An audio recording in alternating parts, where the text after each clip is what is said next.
Hi మిత్రమా. కడప తిరుపతి వెళ్ళే దారిలో నందులూరు రాజంపేట మధ్యలో ప్రవహిస్తున్న నదిని మీరు చూసే ఉంటారు. ఈ నది పేరు చెయ్యేరు నది లేదా బహుదా నది. ఈ నదికి బాదినగడ్డ అనే ఊరి దగ్గర అన్నమయ్య ప్రాజెక్టు నిర్మించడమైనది. కానీ 2021 నవంబర్లో భారీ వర్షాల కారణంగా కొట్టుకుని పోయింది. ఆ విషయం పక్కన పెడితే, అన్నమయ్య జిల్లాలోని ప్రసిద్ధ పుణ్యక్షేత్రమైన అత్తిరాల ఈ నదీ తీరాన్ని వెలిసింది. ఈ నది కర్ణాటకలోని కోలార్ జిల్లా రాయపాడ దగ్గర మొదలై 150 కిలోమీటర్ల పైన ప్రవహించి పెన్నా నదిలో కలుస్తుంది. ఈ చెయ్యేరు నది పొడవున 108 శివాలయాలు ఉన్నాయి. పూర్వం ఒక తెలుగు చోడ ప్రభువు గోవును చంపినందుకు పాప నివారణార్థం బహుదా నది తీరం వెంబడి 108 శివాలయాలను నిర్మించాడు.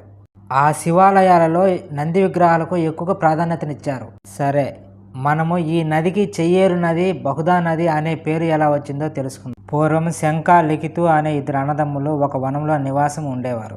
ఆ వనంలో రకరకాల పండ్లు కాస్తుండేవి. అన్నదమ్ములిద్దరికీ ఒకరి పట్ల ఒకరికి గౌరవం ఉండేది. లిఖితుడు అన్న శంకుని మాట మీరేవాడు కాదు. ఆ వనంలో తెలియకుండా ఒక పండు కూడా తినేవాడు కాదు లిఖితుడు.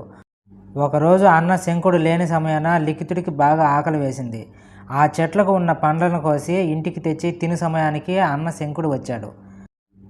ఆ పండ్లు ఎక్కడివి అని అడగ్గా తోటలోనే కోసి తెచ్చాను అన్నాడు. నీవు తెలియకుండా పండ్లు కోసావు, అది నేరము, అందుకు నీవు శిక్ష అనుభవించాల్సిందే అన్నాడు అన్న. అందుకు లిఖితుడు తన తప్పు తెలుసుకొని, అన్న, నీవు ఏ శిక్ష వేసినా నేను స్వీకరిస్తాను అని చెబుతాడు. నేను కాదు, పొత్తపి రాజ్యాన్ని పాలించు రాజు దగ్గరికి పోయి జరిగిన తప్పును చెప్పి శిక్షను అనుభవించు అని చెప్తాడు అన్న.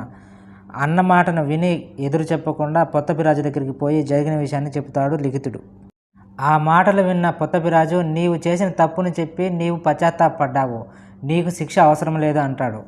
దానికి లిఖితుడు, నేను చేసిన తప్పుకు శిక్ష అనుభవించమని మా అన్నగారు చెప్పారు, అందువలన నాకు తగిన శిక్షను వేయండి అని కోరతాడు. మీ అన్నయ్య మాట ధర్మం తప్పకుండా నీవు వినినందుకు అతనిని అభినందిస్తూ, నీవు చేసిన తప్పుకు నీ 2 చేతులు ఖండిస్తున్నాను అన్ని భటుల చేత తన 2 చేతులను ఖండిస్తాడు ఆ రాజు. లిఖితుడు తన అన్న దగ్గరికి పోయి, నీవు చెప్పినట్టు నా తప్పుకు శిక్షను వేయించుకున్నాను అని చెప్పగా, అన్న శంకుడు తన నిజాయితీకి, అన్న మీద గౌరవానికి సంతోషపడి, నీవు వెళ్ళి పక్కన ప్రవహిస్తున్న నదిలో స్నానం చేయి అంటాడు.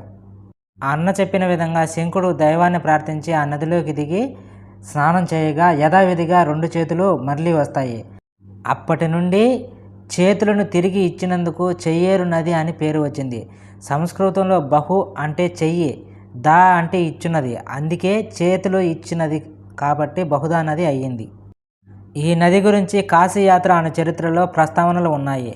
1930లో ఈ ప్రాంతం మీదుగా కాశీయాత్ర చేసిన ఏనుగుల వీరాస్వామయ్య ఈ ప్రాంతం గురించి, ఈ నది గురించి కాశీయాత్ర చరిత్రలో రాశారు.